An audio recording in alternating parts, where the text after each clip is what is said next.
안녕하세요. 꽃갈매입니다. 농사도 읽어주는 남자입니다. 지금까지 꽃과 열매에서 꽃에 대한 이야기를 많이 다루었는데요. 봄맞이, 새롭게 텃밭도 하고 있기 때문에 열매에 관한 영상도 많이 올리도록 하겠습니다. 열매에 대한 이야기, 제라늄보다도 훨씬 더 먼저 시작된 열매에 대한 사랑인데요. 텃밭을 시작하게 된 계기가 바로 열매입니다. 특히나 쌈채소를 키우고 싶다는 생각을 하게 되면서 시작을 하게 되었죠. 오늘은 포기하지 않는 텃밭의 조건 3가지와 포기하지 않는 텃밭이 될 수 있는 팁, 자동급수도 소개하도록 하겠습니다. 본론으로 들어가기에 앞서서 구독과 좋아요, 알림 설정 부탁드립니다. 첫 번째, 텃밭의 필수 조건, 정말 중요한 요건, 거리.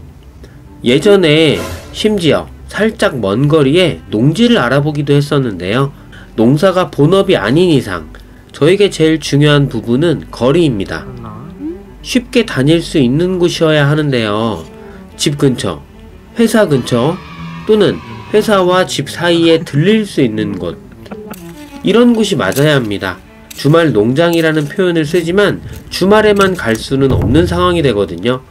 물론 평일에 누가 잠깐 들러서 물을 줄 수 있는 환경이라면 모르겠지만 여건이 쉽지 않다면 최대한 가까운 곳으로 골라야 합니다. 그래서 우리 아버지들은 이렇게 얘기를 하곤 합니다. 나이 들면 은퇴하고 지방에 내려가서 농사 지을 거야. 하지만 어머님들은 반대를 많이 하시죠. 물론 저도 반대합니다. 오히려 나이 들면 더욱 도시에서 병원 가까운 곳에서 문화적인 혜택을 누리면서 살아야 한다는 사실을 저는 알고 있습니다. 두 번째, 잡초, 때로는 포기. 공공기관에서 운영하는 곳에서는 제초 매트로 비닐을 사용하는 것에 대해서 단속을 하시기도 합니다. 좋은 취지로 시작하는 곳인데 환경오염 문제를 일으키는 것은 좋지 않은 상황이죠. 특히나 비닐의 경우 재사용이 불가능하고 제대로 수거하는 것도 어렵습니다. 결국 땅에 조각조각 묻히는 상황이 되어버리는데요. 나중에 비닐을 뜯어서 제대로 버리는 것도 정말 쉽지 않은 상황이기 때문에 충분히 이해가 되는 상황이죠. 여기서 잡초와의 싸움이 벌어지고 대략 6월 이후 비가 한번 오고 나서 많은 사람들이 주말 농장을 떠나게 됩니다. 자연스럽게 포기하게 되는데요. 이러한 상황이 벌어지면 옆집에도 피해를 주기 때문에 잡초에 대해서는 살짝 내려놓고 그냥 묵직하게 농사를 지으시는 것도 좋은 방법입니다. 물론 올해 저는 나름의 여러 계획을 바탕으로 잡초를 잘 잡아보려고 하는데요. 때로는 내려놓음이 필요합니다. 잡초가 조금 있어도 주말 농장을 하는 데는 크게 상관없거든요. 단 옆집에 피해를 주지 않는 정도여야겠죠? 세 번째, 쌈채소는 너무 과하지 않도록. 쌈채소는 한 평 정도가 적당합니다. 3명에서 4명의 가족이 한 평에서 나오는 쌈채소로 충분했는데요. 지금도 주변을 둘러보면 쌈채소를 좁은 텃밭의 공간에 거의 70% 이상을 심으시는 경우도 보이는데요. 초반에는 살짝 더뎌서 쌈채소를 기다리지만 조금만 시간이 지나도 몇 식구가 먹는 양으로 한 평에만 쌈채소를 심어도 충분하거든요.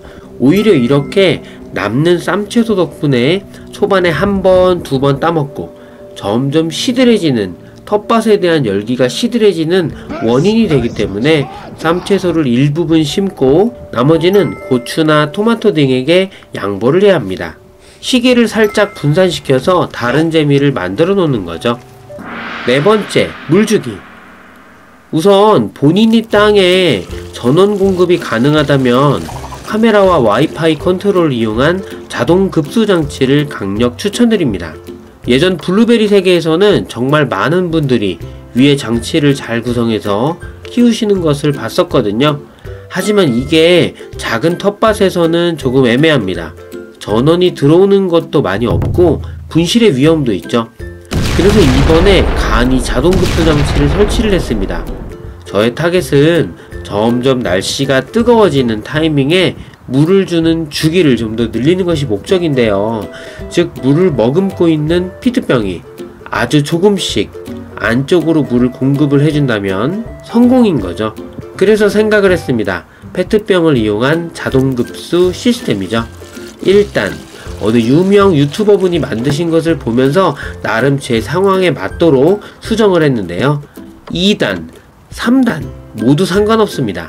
저는 테스트 삼아서 3단으로 만들었지만 조금 더 수정도 필요해 보이는데요. 일단 우선 1단 부분에 물은 가득 차고 이 물이 꽤 오랫동안 유지가 되는 것으로 보입니다.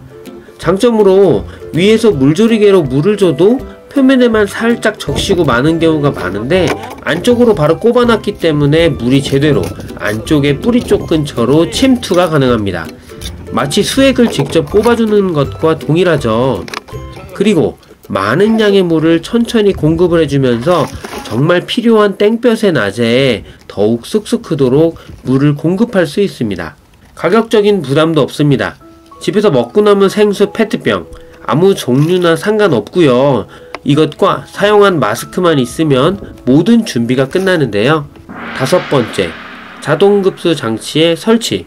우선 고추 지지대 또는 막대기를 이용해서 이렇게 중간중간 지지대를 세우게 되는데요. 먼저 페트병과 사용한 마스크를 준비합니다. 페트병의 끝부분을 살살 잘라주는데요. 위치는 크게 중요하지 않습니다. 페트병의 모양이 조금씩 다르기 때문에 나중에 이중으로 꼽아줄 것을 고려해서 저는 완전 끝부분을 잘라주고 앞에 주둥이 부분은 지지대의 두께에 따라서 다르게 세팅이 필요합니다. 저의 지지대 봉은 두껍기 때문에 페트병의 앞부분을 잘라줘야 했는데요. 만약 좀 더 얇은 지지대라면 페트병 뚜껑 플라스틱을 십자로 칼집을 내주어서 지지대를 꼽아주셔도 됩니다. 그리고 페트병을 지지대에 꼽아주면 되는데요. 그 다음 절반으로 자른 마스크에 가운데에 칼집을 내주어서 이것을 또 지지대에 껴줍니다.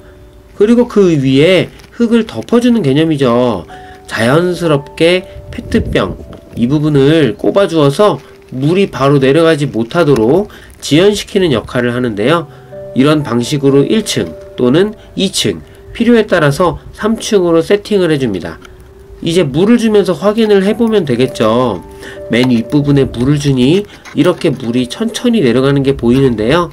지지대를 꼽아준 부분을 어떻게 마감 처리하는지에 따라서 더욱 물이 천천히 내려가도록 설정이 가능합니다.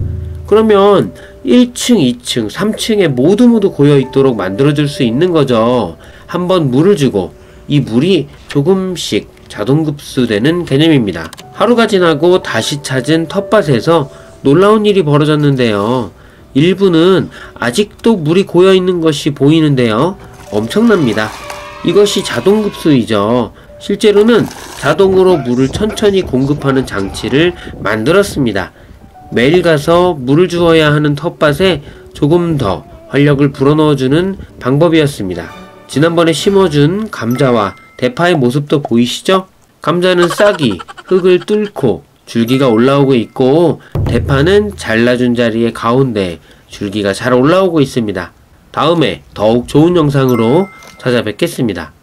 영상이 유익하거나 좋았다면 좋아요를, 싫었다면 싫어요를 부탁드립니다.